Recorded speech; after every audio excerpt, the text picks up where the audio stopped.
नमस्कार, जोहार झारखंड देख रहे हैं आप और मैं आपके साथ रंजना रावत। बुलेटिन की शुरुआत बड़ी खबर के साथ करेंगे और बड़ी खबर खूंटी से आ रही है, जहां खूंटी के मुरहू में बम ब्लास्ट का मामला सामने आया है और इस ब्लास्ट में 2 लोग घायल बताए जा रहे हैं और सभी घायलों को इलाज के लिए रिम्स में एडमिट कराया गया। तो ये बड़ी खबर आपको खूंटी से बता रहे हैं, जहां खूंटी के मुरहू में बम ब्लास्ट का मामला सामने आया है और इस ब्लास्ट में 2 लोग जो है वो घायल बताए जा रहे हैं। घायल के परिजनों का कहना है कि घर की छत पर डब्बे में बम रखा हुआ था, जिसे खोलते ही ब्लास्ट हुआ।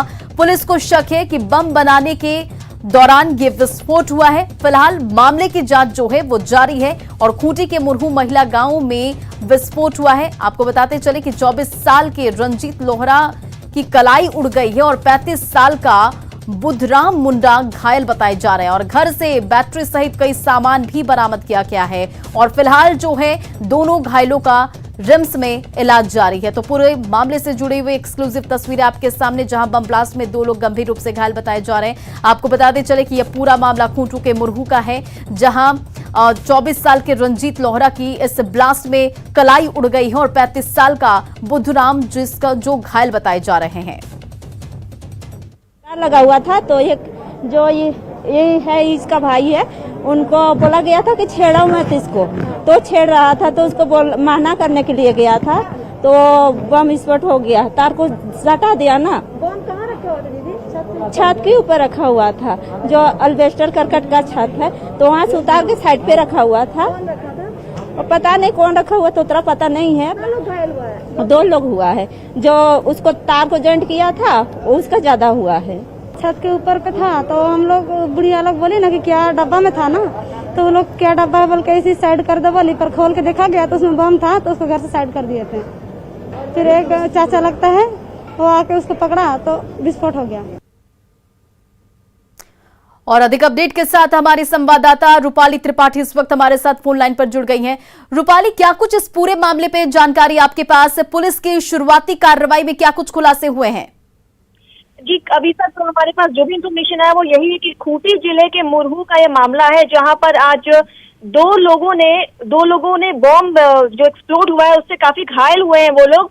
उनके घर के छत पर लावारिस बॉम्ब पड़ा हुआ था, जिसको वो गए और 2 तार जोड़ने की कोशिश कर रहे थे। यही उनके परिजन ने बताया कि 2 तार जोड़ने की कोशिश में बॉम्ब एक्सप्लोड कर गया, जिसकी वजह से 2 लोग घायल हो गए। हालांकि एक बहुत मामूली घायल हुए हैं, दूसरा का पूरा जो हाथ का कलाई है वो उड़ गया है। फिलहाल इस वक्त उनका जो जांच है वो रिम्स अस्पताल में चल रहा है, इमरजेंसी वार्ड में। बाकी जो पुलिस की कार्रवाई है वो जारी है, वो अभी तक पड़ताल कर रहे हैं। मौके से जितनी भी चीजें हैं उन लोगों ने जब्त कर लिया है फिलहाल।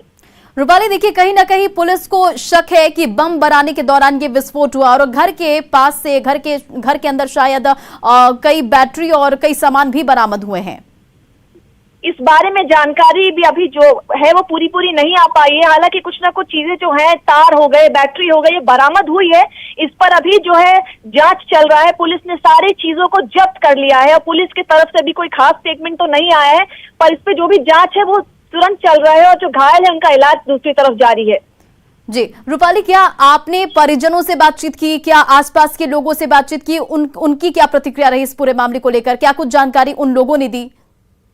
जी, उनका यही बताना है, जो घायल है उनकी पत्नी का कहना है कि वो लोग शौचालय के लिए बाहर निकले थे और उसी दौरान उनके छत पर लावारिस पैक्ड डब्बा मिला है, जिसको उन्होंने खोला और उसके तार जोड़ते ही, जैसे उसके हस्बैंड ने तार जोड़ने की कोशिश की, वैसे ही बॉम्ब एक्सप्लोड कर गया, जिससे वो लोग सीधा वहां घायल हो गए। अभी तक उनके परिवार वालों ने यही जानकारी दी है। चलिए, इन तमाम जानकारियों के लिए बहुत बहुत शुक्रिया रूपाली। बढ़ते आगे और झारखंड में भी गठबंधन सरकार के बीच दरार की खबरें जो है वो सामने आ रही है। दिल्ली के कांग्रेस मुख्यालय में प्रदेश अध्यक्ष समेत प्रदेश के कई नेताओं की बैठक चल रही है, जिसमें कई मुद्दों पर चर्चा जारी है। सूत्रों के मुताबिक झारखंड मुक्ति मोर्चा के साथ जारी तनाव को लेकर बैठक में चर्चा हो रही है और खबर है कि कांग्रेस नेता जेएमएम के अध्यक्ष और मुख्यमंत्री हेमंत सोरेन पर पार्टी को नजरअंदाज करने का आरोप लगा रहे हैं। सूत्रों के अनुसार मुख्यमंत्री हेमंत सोरेन को कॉमन मिनिमम प्रोग्राम और समन्वय समिति के गठन को लेकर सौंपे गए प्रस्ताव पर लंबे समय तक जवाब नहीं मिलने के बाद कांग्रेस नेता नाराज हैं। दरअसल आपको बताते चले कि सीएम को 7 मार्च को कांग्रेस ने प्रस्ताव भेजा, लेकिन करीब 1 महीने बाद भी कोई जवाब नहीं मिला। देखिए, ये एक बहुत महत्वपूर्ण बैठक है। इस बैठक में अध्यक्ष हैं, कार्यकारी अध्यक्ष हैं, चारों मंत्री हैं, फिर संयोजक लोग हैं और कुछ प्रमुख लोग इस बैठक में भाग लेंगे। विशेषकर पार्टी झारखंड प्रदेश में कैसे मजबूत होगी, आने वाले दिन में हम कैसे 2024 का तैयारी हम करें, साथ साथ में हम जो हमारे जो 81 विधानसभा है, तो उस विधानसभा में चूँकि हम अगला बार तो 33 सीट में लड़े थे, तो बाकी सीटों पर भी हम कैसे मजबूत हों ताकि आने वाले दिन में जो 2024 का चुनाव को हम मजबूती से लड़ सकेंगे। देखिए, निश्चित तौर पर हमारे प्रभारी आदरणीय अविनाश पांडे जी एक गंभीर संगठन करता है और वो लगातार संगठन कैसे चुस्त हो, दुरुस्त हो और कैसे कांग्रेस पार्टी जन जन तक पहुँचे और जनता के हक अधिकार के लिए कैसे काम करे, आदि आदि विषय पर वो लगातार हम लोगों को दिशा निर्देश दे रहे हैं और उनके दिशा निर्देश पर कांग्रेस झारखंड पार्टी काम कर रही है। तो निश्चित तौर पर आज की भी बैठक से हम लोगों को काफ़ी लाभ होगा, ऐसा उम्मीद है हम लोगों को। देखिए, ऐसा है, आप लोग किस तरह से नंबर 2 का आंकड़ा लगाते हैं। ये अगर सिर्फ विधानसभा सीट्स की बात है तो मैं कहना चाहूँगी कि हम लोग सीमित संख्या पर चुनाव लड़े थे, लेकिन संगठन की अगर आप बात करें तो आज अगर कहीं संगठन बूथ स्तर तक भी है तो वो कांग्रेस का है। तो पहले तो इस बात से हमें बाहर आना चाहिए कि हम दूसरे नंबर पर हैं।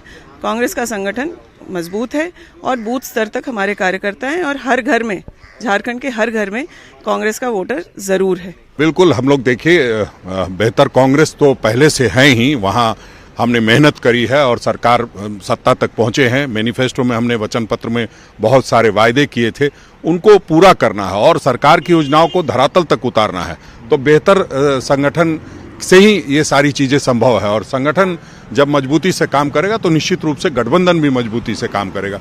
तो उस प्रयास को हम धरातल तक ले जाने के लिए आज हमारी बैठक है। चर्चा करेंगे कि सभी जिलों में बूथ स्तर तक हम पहुंचे, तभी अंतिम पायदान पर बैठे व्यक्ति का भला हो पाएगा। प्रमुख रूप से संगठन को ग्रास रूट लेवल पर हम कैसे मजबूत करें और साथ ही साथ समन्वय से किस प्रकार से ये गठबंधन की सरकार है उसको हम सफल बनाएं। इन्हीं सब विषयों को लेकर उनसे चर्चा और एक कार्यसूची हमने बनाई है जो कि आने वाले 30 दिनों में हमें पूरा करनी है। देखिए, ये सारा किया कराया जो है स्थिति, ये जो 2.5 साल पुराने हमारे प्रभारी रहे, जो फाइनली सत्यानाश करके पार्टी सरकार के रिश्ते और सब चीज़ों को करके चले गए भाजपा में, तो मैं समझता हूँ कि तुरंत कोई चीज़ बदल नहीं जाता है, लेकिन ऐसी कोई बात नहीं है। अब हेमंत के पाले में सारी चीज़ दी गई है, उनको रिस्पॉन्स करना है, सिंपल बात इतनी ही है। लेकिन क्योंकि रिश्ता नहीं है, हम पूरी अपनी पार्टी को जिले स्तर पर से लेकर ब्लॉक स्तर पर गिरफ्त करने पे लगे हुए हैं। देखिए, संवाद की कमी एक दूसरे से बातें होने से होता ही है और अभी हमारे प्रभारी जब बने हैं उसके बाद ही हम लोग का एक लंबा सेशन चला, तो निश्चित तौर पर जहाँ कमी है खाई है तो उसे दूर करना होगा। लेकिन हमारा प्रभारी जी का हमेशा कहना है कि हम संगठन के माध्यम से गठबंधन को मजबूत करेंगे।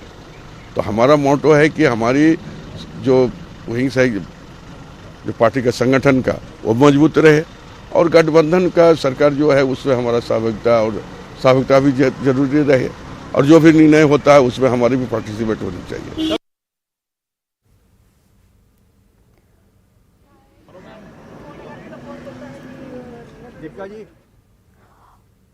और हमारे साथ जेएमएम के प्रवक्ता मनोज पांडे इस वक्त फोन लाइन पर जुड़ गए हैं। मनोज जी, आज कांग्रेस ने ये मीटिंग बुलाई है, हालांकि ये अभी जो मीटिंग है वो चल रही है, लेकिन कहीं ना कहीं आपकी सरकार पर पार्टी को नजरअंदाज करने का आरोप लगा रहे हैं। देखिए, वैसी कोई बात नहीं है। ये एक कांग्रेस एक राष्ट्रीय पार्टी है, बड़ी पार्टी है और सभी पार्टियों का एक रूटीन होता है संगठन के कामकाज, ये उसी का एक अंग हम लोग मानते हैं। और जो भी उस मीटिंग से छनकर बातें आएंगी, किसी तरह की परेशानी होगी, कोई ग्रीवांस होगा, निश्चित तौर पर माननीय मुख्यमंत्री, युवा मुख्यमंत्री के संज्ञान में बातें आएंगी, निश्चित तौर पर सकारात्मक उसमें प्रयास और कार्य किए जाएंगे सरकार की तरफ से। मुझे नहीं लगता है कि कहीं कहीं कम्युनिकेशन गैप है और कोई भी बातें कांग्रेस की तरफ से रखी जाती हैं तो माननीय मुख्यमंत्री उस पर गंभीरता पूर्वक विचार करते हैं, और अगर कहीं कोई त्रुटि रह जाती है तो निश्चित तौर पर वो संज्ञान में आएगी। जो संगठन के आला नेता हैं वो लोग बैठ के बात करेंगे और सबका सर्वमान्य हल निकलेगा, सकारात्मक हल निकलेगा। लेकिन देखिए, कहीं ना कहीं जो खबर सामने आ रही है, मुख्यमंत्री हेमंत सोरेन को कॉमन मिनिमम प्रोग्राम और समन्वय समिति के गठन को लेकर सौंपे गए प्रस्ताव पर अभी तक कुछ नहीं किया गया है, जिसे लेकर कांग्रेस ने कहा है कि इस पर ध्यान देने की जरूरत है। नहीं, कांग्रेस के नेता अगर ऐसा बोलते हैं, देखिए अभी तक जहां तक मुझे जानकारी है 1 महीना हुए हैं। 1 महीना आप देख लीजिए, उस बीच में सत्र चल रहा था, उसके बाद सरहुल का त्योहार आया और बीच में 2-3 दिन मुख्यमंत्री जी बाहर भी थे। निश्चित तौर पर कॉमन मिनिमम प्रोग्राम पर सहमति है सभी दलों की, और बहुत निकट भविष्य में बहुत जल्द इस पर आपको देखने को मिलेगा कि उसका उन लोगों की भावनाओं के अनुसार, भावनाओं के अनुरूप सरकार काम करेगी। गठबंधन का सरकार कैसे चलाया जाता है माननीय मुख्यमंत्री जी को अच्छी तरह पता है, पहले भी हम लोगों ने सरकार चलाया है, और उचित सम्मान जो भी उनका हक अधिकार है वो मिलेगा, उनको निश्चित तौर पर मिलेगा, और उनकी भावनाओं से अवगत होते हुए सकारात्मक कार्रवाई की जाएगी। कहीं ना कहीं झारखंड में जो गठबंधन की सरकार है उसमें मतभेद की खबरें सामने आ रही है मनोज जी, और इसे लेकर जो सियासी पारा भी कहीं ना कहीं गर्म है। और अब जो है दिल्ली में कांग्रेस मुख्यालय में प्रदेश अध्यक्ष और तमाम लोगों को बुलाया गया है, बातचीत चल रही है, तो कैसे देखते हैं आप इसको? नहीं, मतभेद की कोई बात ही नहीं है, मतभेद कहीं है भी नहीं। और देखिए, कांग्रेस है, दिल्ली में मुख्यालय है उनका, दिल्ली में बैठक हो रही है, इससे सरकार की सेहत पर या कहीं कोई नाराजगी की बात नहीं है। देखिए, इस तरह की बातें विपक्षी दल, खास करके जो भारतीय जनता पार्टी है बौखलाई हुई, वो स्पॉन्सर करती है लोगों को, तरह तरह की खबरें मीडिया के माध्यम से चाहे और सोशल मीडिया के माध्यम से वो प्रचारित करते रहती है, लेकिन वैसी कहीं कोई बात नहीं है। सभी को उचित सम्मान, हक, अधिकार ये सरकार देने पर विश्वास करती है, और इतने संवेदनशील मुख्यमंत्री, युवा मुख्यमंत्री जो दूसरों की भावनाओं का कद्र करते हैं, तो मुझे नहीं लगता है कि कहीं कोई किंतु परंतु है, कहीं कोई परेशानी इस सरकार में नहीं है। जो भी खबरें आती हैं वो भ्रामक खबरें हैं, और आप कांग्रेस के आला नेताओं से पूछिए, वो भी कहीं मेरी बातों से इनकार नहीं करेंगे। सरकार चल रही है, थोड़ी बहुत छोटी मोटी बातें होती हैं और उन बातों को सॉर्ट आउट कर लिया जाएगा, कहीं कोई चलिए ये प्रतिक्रिया साझा करने के लिए बहुत बहुत शुक्रिया मनोज जी। और हमारे साथ अमितेश इस वक्त जुड़े हुए हैं। अमितेश, देखिए जो खबर सामने आ रही है सूत्रों के अनुसार, मुख्यमंत्री हेमंत सोरेन को कॉमन मिनिमम प्रोग्राम और इन तमाम चीजों को लेकर कांग्रेस जो है वो कह रही है कि अभी तक ध्यान नहीं दिया गया है, प्रस्ताव सौंपे गए हैं, लंबा वक्त हो गया है, क्या कुछ अधिक अपडेट आपके पास? देखिए, जो प्रभारी हैं झारखंड के, नए प्रभारी हैं कांग्रेस के अविनाश पांडे, पिछले 7 मार्च को आलमगीर आलम जो कि सीएलपी लीडर हैं और झारखंड कांग्रेस अध्यक्ष हैं राजेश ठाकुर, उनके साथ मुख्यमंत्री हेमंत सोरेन से मिले थे। उस वक्त पार्टी की तरफ से ये कहा गया, आधिकारिक तौर पर कहा गया प्रभारी की तरफ से मुख्यमंत्री को कि कॉमन मिनिमम प्रोग्राम बनाया जाए, जिसके चलते हम लोग जो मैनिफेस्टो में वादे किए हैं उस वादे को लागू किया जाए। दूसरा, एक कोऑर्डिनेशन कमेटी बनाई जाए जिसके जरिए हम लोग बेहतर तरीके से सरकार में, दोनों पार्टियों के बीच में और सरकार के बीच में एक तरह से हम लोग कोऑर्डिनेशन बेहतर कर सकें।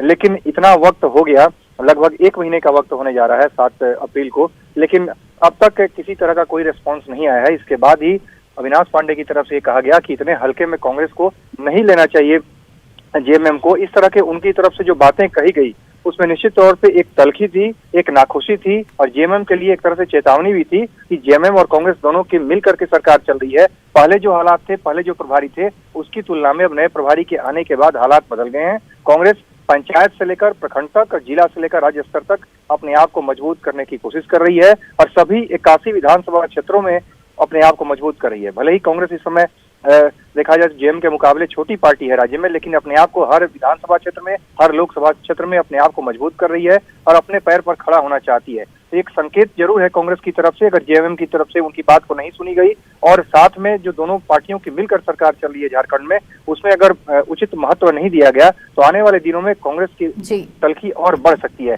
इसका संकेत प्रभारी की तरफ से दिया गया और आज उसी कड़ी में आज देखा जाए तो मंत्रियों, जो चारों मंत्री यहाँ पर हैं और बाकी जो सभी नेता हैं, वरिष्ठ नेता, उनकी मीटिंग चल रही है। इसमें संगठन को मजबूत करने पर चर्चा चल रही है। जी अमितेश, इन तमाम जानकारियों के लिए बहुत बहुत शुक्रिया। बढ़ते आगे और इधर धनबाद जिले में अवैध कोयला का कारोबार जोरों से चल रहा है। अवैध कोयला कारोबार में वर्चस्व को लेकर खूनी संघर्ष भी हो रहा है। ताजा मामला कतरास थाना क्षेत्र के चैतू डी नंबर 2 के बताया जा रहा है, जहां सोमवार देर रात ये पूरी घटना हुई है और जहां अवैध कोयला कारोबार का विरोध करना स्थानीय लोगों को भारी पड़ गया।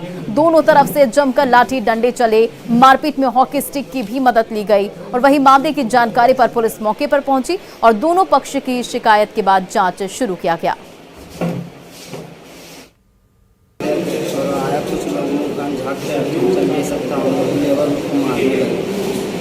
उसी में भाग लोग पकड़ा के कामती मारने लगे। कौन लोग मारा है? चंचल के काम में। क्या कारण से मारपीट हुआ है? इन लोगों को कुछ लफड़ा हुआ था, काम लेबर को मारने लगे। आप लोग वहाँ पे क्या कर रहे थे? कोयला लोडिंग कर रहे थे। कौन कोयला? किसी का कोयला बोला तो पैसा मिलता, कोयला लोडिंग कर रहे थे। तो उन लोग तो बोला कि नहीं कोई अवैध कोयला था, ट्रक में जा रहा था, रोके थे, चलो मार। हम लोग सब कोयला चोरी का विरोध कर रहे हैं। वहाँ कोयला चोरी हो रहा है। कहाँ पर? लड़का चैतू की। कौन लोग हैं? वशिष्ठ चौहान है, विक्की राम। आज वही कोयला चोरी हो रहा था, हम लोग विरोध करने गए, अचानक लोग लाठी डंडा से हम लोग को हमला कर दिया।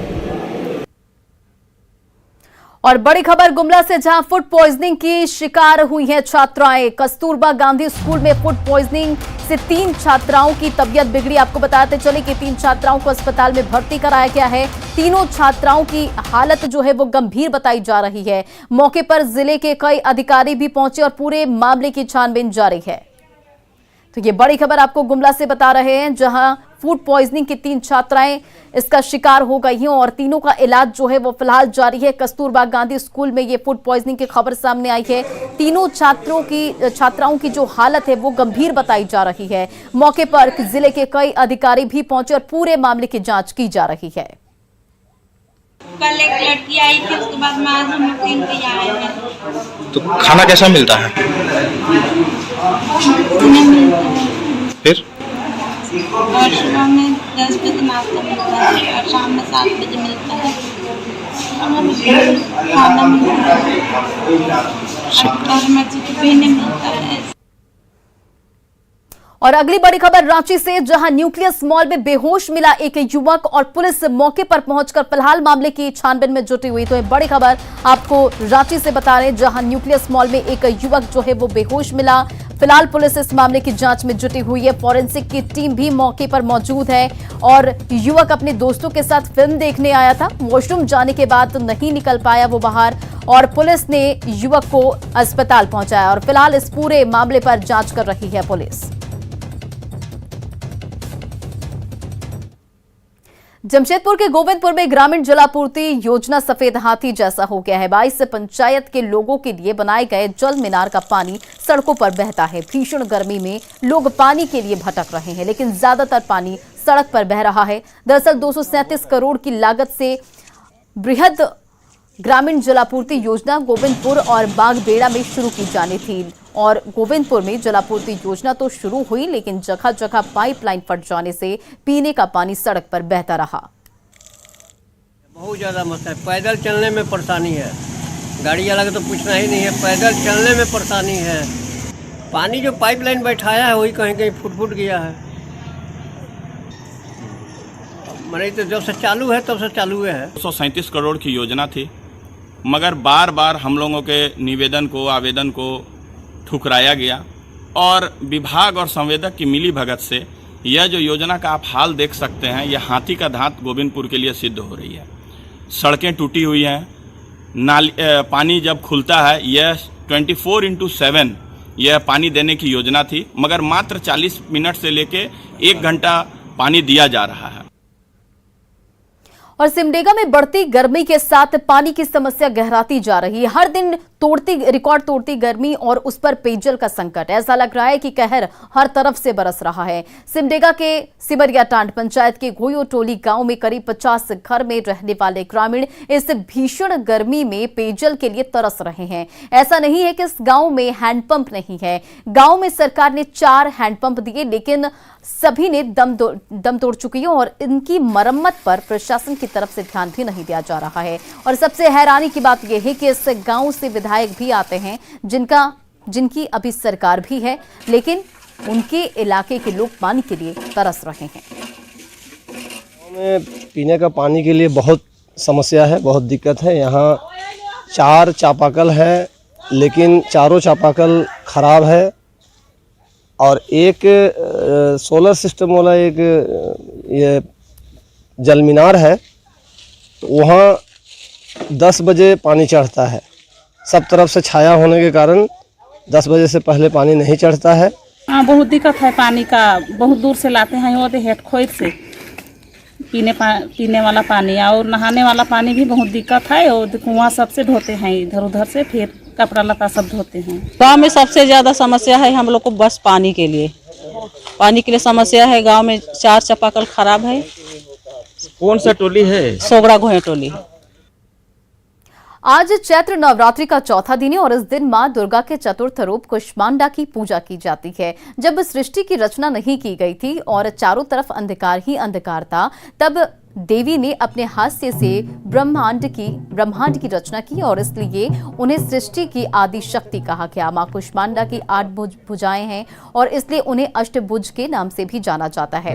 रांची के तमाड़ स्थित देवड़ी मंदिर में भक्तों की भारी भीड़ उमड़ी है और इस मंदिर का इतिहास भी काफी पुराना है। रांची से 62 किलोमीटर की दूरी पर स्थित पहाड़ियों के बीच बना ये मंदिर 700 साल का इतिहास अपने आप में समेटे हुए हैं।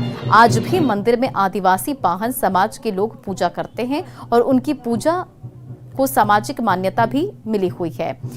वहीं आपको बताते चले कि महेंद्र सिंह धोनी को भी इस मंदिर से काफी लगाव है। वो जब भी रांची में रहते हैं तो यहाँ जरूर माथा टेकने आते हैं।